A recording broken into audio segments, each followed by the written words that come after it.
Hello అండి, అందరికీ నమస్తే. అందరూ బాగున్నారా? ఇక్కడ ఒక విషయం గమనించాలి. పరమాత్మ నిరాకారుడు. బ్రహ్మకు, శివుడికి, దేవతలకు, భూదేవికి ఏ రూపంలోనూ కనపడలేదు. సమాధి అవస్థలో ఉన్న బ్రహ్మకు మనస్సులో మాత్రమే గోచరించాడు. కర్తవ్యమును ఉపదేశించాడు. మనం పూజించే విష్ణుమూర్తి మనం కల్పించుకున్న మూర్తి. మనం ఏ విధంగా సంకల్పిస్తే ఆ రూపంలో కనపడతాడు. ఆ పరమాత్మను సాక్షాత్కరింప చేసుకోవాలంటే ధ్యానమే ముఖ్యం. పరమాత్మను దర్శించాలంటే ధ్యానం ఒక్కటే మార్గము. మనస్సును నిశ్చలంగా ఉంచుకొని ధ్యానం చేయాలి. ఈ పూజలు ఇవన్నీ ధ్యానం కుదరడానికి ఉపాయాలు మాత్రమే. కానీ మనం మాత్రం పూజలు, వ్రతాలు, తీర్థప్రసాదాల దగ్గర వాటి హడావిడి దగ్గరే ఆగిపోయాము.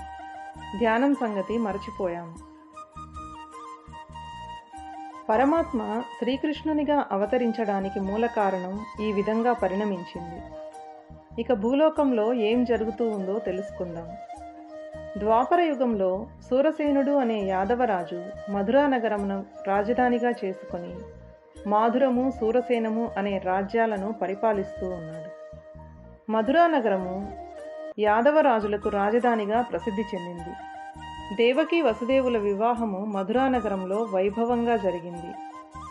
ఈ దేవకి దేవకుని కుమార్తె, వసుదేవుడు సూరుని కుమారుడు. కొత్త పెళ్లి కూతురు దేవకిని వెంట పెట్టుకొని వసుదేవుడు తన ఇంటికి వెళ్ళడానికి రథం ఎక్కాడు. దేవకి తండ్రి అయిన దేవకుడు వివాహ సమయంలో కుమార్తెకు 400 ఏనుగులు, 10,000 గుర్రములు, 1800 రథములు, వివిధ ఆభరణములు, 200 మంది దాసదాసీ జనాలను కానుకగా ఇచ్చాడు. ఉగ్రసేనుని కుమారుడు దేవకి అన్నగారైన కంసుడు తన చెల్లి మీద ఉన్న ప్రేమతో దేవకీ వసుదేవులు ఎక్కిన బంగారు రథాన్ని స్వయంగా నడపడానికి రథం ఎక్కి పగ్గములను పట్టుకున్నాడు. శంఖములు, మృదంగములు, తూర్యనాదముల శబ్దం మిన్నుముట్టింది. కంసుడు నడుపుతున్న రథం బయలుదేరింది. కొంత దూరం వెళ్ళిన తరువాత ఆకాశంలో నుండి ఒక శబ్దం వినిపించింది. ఓరి మూర్ఖుడా కంస, నీవు ఎవరి రథం నడుపుతున్నావో తెలుసా? నీ రథంలో ప్రయాణిస్తున్న నీ చెల్లెలికి అష్టమగర్భంలో పుట్టబోయే వాడి చేతిలో నీవు మరణిస్తావు అని ఆకాశవాణి వినిపించింది. భోజకులానికి కళంకం తెచ్చేవాడు, పాపాత్ముడు, క్రూరుడు అయిన కంసునికి భయము, కోపము రెండూ ఒకేసారి కలిగాయి. అతని ఆలోచనా శక్తి నశించింది. బుద్ధి పెడతోవ పట్టింది. వెంటనే రథం దిగాడు. కత్తి తీసుకున్నాడు. తన చెల్లెలు దేవకి జుట్టు పట్టుకుని కిందికి లాగాడు. ఇదంతా చూచిన వసుదేవుడు నిర్ఘాంతపోయాడు. తన భార్యను వధించడానికి కత్తి ఎత్తిన కంసుని ఆపడానికి ప్రయత్నం చేశాడు. కంసునితో ఇలా అన్నాడు: నీవు భోజవంశంలో పుట్టావు. నీవు వీరుడవని, గుణవంతుడవని అందరూ నిన్ను పొగుడుతూ ఉంటారు. నీ వంటి వీర్యవంతుడు, గుణవంతుడు ఈ ప్రకారంగా ఒక అబలను, ఒక నూతన వధువును, అది నీ సోదరిని చంపడం న్యాయమా, ధర్మమా? ఓ వీరుడా, ఈమెకు కలుగబోయే 8వ సంతానం కదా నీకు మృత్యుకారకుడు అని ఆకాశవాణి పలికింది. మృత్యువు నిన్నే కాదు, ఈ లోకంలో పుట్టిన వారందరినీ వరిస్తుంది. ఇది సహజం. పుట్టినవారు గిట్టక తప్పదు కదా. ఎవరూ కలకాలం జీవించి ఉండరు. మనిషి పుట్టగానే వాడితో పాటు వాడి మృత్యువు కూడా పుడుతుంది. అది ఎప్పుడు వస్తుందో ఎవరికీ తెలియదు. కాకపోతే నీ మరణం గురించి నీకు ముందే తెలిసింది అంతే. దేహమును ధరించిన వారందరికీ మరణం ఒక వరం లాంటిది. ఒక దేహం శిథిలం కాగానే ఆ దేహంలో ఉన్న జీవుడు ఎటువంటి ప్రయత్నము లేకుండానే శిథిలమైన దేహమును వదిలి మరొక కొత్త దేహంలోకి ప్రవేశిస్తాడు. ఇది సహజం. మనం నడిచేటప్పుడు ఒక పాదమును ముందు పెట్టిన తరువాత కదా వెనుక పాదమును ఎత్తుతాము. గడ్డి పురుగు కూడా తన ముందు కాళ్లను ముందుకు చాచి ఒక ఆకు మీద పెట్టిన తరువాతనే తన వెనుక కాళ్లను ఎత్తుతుంది.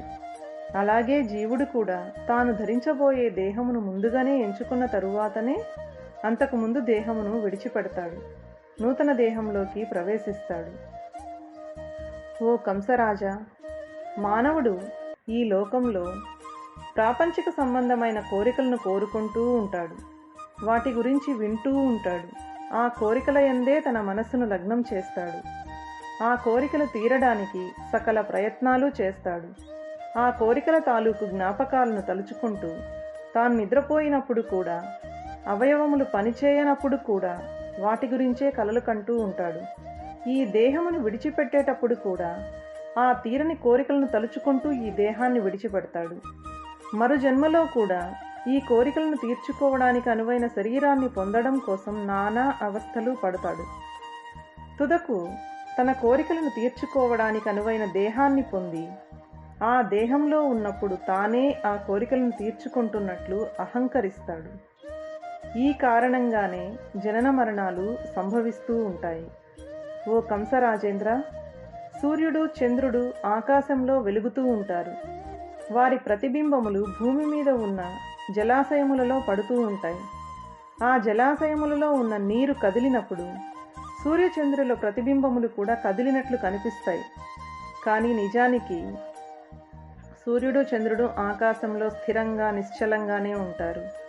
అదేవిధంగా ఈ దేహము కూడా మన అవిద్య వలన ఏర్పడినది. మనస్సు ఈ దేహాన్ని తన ఇష్టం వచ్చినట్లు ఆడిస్తుంది. దేహధారి అయిన జీవుడు ఈ దేహమే శాశ్వతమని, ఈ దేహంతో చేసిన పనులన్నీ తానే చేస్తున్నాననే అహంకారంతో ప్రవర్తిస్తూ ఉంటాడు. కానీ మానవుడు చేసే పనులన్నీ అతని పూర్వజన్మలో చేసిన కర్మల ఫలితంగానే జరుగుతూ ఉంటాయి. అలాగే జనన మరణాలు కూడా జీవుడు పూర్వజన్మలో చేసిన కర్మల ఫలితంగానే జనన మరణాలు సంభవిస్తాయి, సంప్రాప్తిస్తాయి. పూర్వజన్మలో మంచి కర్మలు చేస్తే తరువాతి జన్మలో మంచి దేహం లభిస్తుంది. పూర్వజన్మలో చెడు కర్మలు చేస్తే తరువాతి జన్మలో నికృష్టమైన దేహం లభిస్తుంది. ఓ కంసరాజా, నీకు నీ పూర్వజన్మలో చేసిన సత్కర్మల ఫలితంగా ఈ జన్మలో రాజుగా ప్రజలను పరిపాలించే దేహం లభించింది. ఈ జన్మలో కూడా నీవు సత్కర్మలు చేస్తే దేవకికి పుట్టబోయే అష్టమ గర్భము వలన కానీ మరి ఎవరి వలన కానీ నీకు అకాల మరణం ఎందుకు సంభవిస్తుంది? నీవు చెడ్డ పనులు చేస్తే నీ మరణం నీ వెన్నంటే ఉంటుంది కదా. నీ మరణానికి దేవకి అష్టమ గర్భమే కారణం కానవసరం లేదు కదా. ఓ కంసరాజా, దీనంగా చూస్తున్న ఈ నూతన వధువు నీకు వరుసకు చెల్లెలు అయినా నీకు కుమార్తె వంటిది.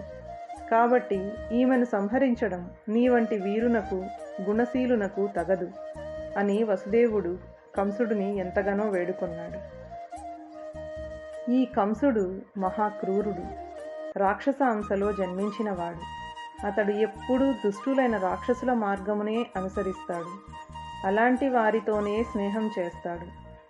దేవ మార్గమును అవలంబించడు. ఆ కారణం చేత వసుదేవుని పలుకులు కంసునిలో ఏ మార్పును తీసుకురాలేకపోయాయి. కంసుడు దేవకిని చంపడానికే నిశ్చయించుకున్నాడు. తాను ఎన్ని చెప్పినా కంసుడు తన పట్టు విడవకపోవడం గమనించాడు వసుదేవుడు. తనలో తాను ఈ విధంగా అనుకున్నాడు: వీడు దుర్మార్గుడు, వీడికి ధర్మ సూక్ష్మములు చెబితే తలకెక్కదు. ఏదో ఒక ఉపాయం చేత దేవకిని మృత్యుముఖం నుండి కాపాడాలి. దీనికి 3 మార్గాలున్నాయి. 1, దేవకికి పుట్టిన కుమారుల వలన కదా వీడికి మృత్యువు. పుట్టిన కుమారులను పుట్టినట్లు వీడికి అప్పగిస్తానని చెబుతాను. అప్పుడైనా తన చెల్లెలి వదన ఆపుతాడేమో చూస్తాను. దేవకికి సంతానం కలిగినప్పుడు తీరికగా నచ్చచెప్పవచ్చు. 2, దేవకికి సంతానం కలుగకముందే వీడు చస్తాడేమో ఎవరు చూసొచ్చారు. 3, నాకు కొడుకులు పుట్టిన తరువాత కూడా కంసుడు చావకుండా బ్రతికి ఉంటే నాకు పుట్టబోయే కొడుకులే వీడిని చంపుతారేమో, విధిని ఎవరూ మార్చలేరు కదా అని వసుదేవుడు తనలో తాను అనుకుంటూ ఉన్నాడు. ఒక కట్టెకు నిప్పు అంటుకోవడం, అంటుకోకపోవడం విధి నిర్ణయం కానీ వేరు కాదు. గ్రామంలో ఇల్లు తగలబడుతున్నప్పుడు ఒక ఇల్లు కాలుతుంటే పక్కన ఉన్న మరొక ఇల్లు కాలదు, దూరంగా ఉన్న ఇంటి మీద నిప్పురవ్వ పడి కాలుతుంది. అలాగే జీవునికి ఒక దేహం వదిలిన తరువాత మరు జన్మలో ఏ దేహం ఎప్పుడు ఎలా లభిస్తుందో ఎవరూ చెప్పలేరు. అంతా విధిలిఖితం. కాబట్టి ప్రస్తుతానికి దేవకికి పుట్టిన బిడ్డలను పురిటిలోనే అప్పగిస్తాను. అంటే అప్పగిస్తానంటే ఈ మూర్ఖుడు ఈ మారణకాండను ఆపుతాడు అని అనుకున్నాడు వసుదేవుడు. కంసునితో తన మాటల మీద నమ్మకం కలిగేటట్లు ఇలా అన్నాడు. కంసరాజా, నీవు సౌమ్యుడవు, గుణవంతుడవు, పరాక్రమవంతుడవు. నీకు తెలియని విషయములు లేవు. నీకు నీ చెల్లెలు దేవకికి పుట్టబోయే సంతానం వలన తప్ప దేవకి వలన ఎలాంటి మరణ భయం లేదు కదా. అలాంటప్పుడు ఈమెను ఎందుకు చంపడం? ఒక ఆడుదాన్ని, అది సోదరిని చంపాడన్న అపకీర్తిని మూట కట్టుకోవడం ఎందుకు? అయినా ఈమెకు ఇప్పుడేగా వివాహం అయింది. ఈమె గర్భవతి కావాలి, ఈమెకు మగ సంతానం కలగాలి. అది 8వ సంతానం వలన కదా నీకు మృత్యుభయం. ఈమెకు సంతానం కలగగానే పుట్టిన బిడ్డను పుట్టినట్లు నీకు తెచ్చి అప్పగిస్తాను. నీ ఇష్టం వచ్చినట్లు చేసుకో అని అన్నాడు. ఇదేదో బాగానే ఉంది అనుకున్నాడు కంసుడు. ఇప్పుడు ఈమెను చంపితే అపకీర్తి వస్తుందే తప్ప ఏమీ లాభం ఉండదు అనుకున్నాడు. కాబట్టి ప్రస్తుతానికి దేవకిని వదిలిపెట్టాడు. బ్రతుకు జీవుడా అనుకుంటూ వసుదేవుడు దేవకిని కంసుని బారి నుండి కాపాడాడు.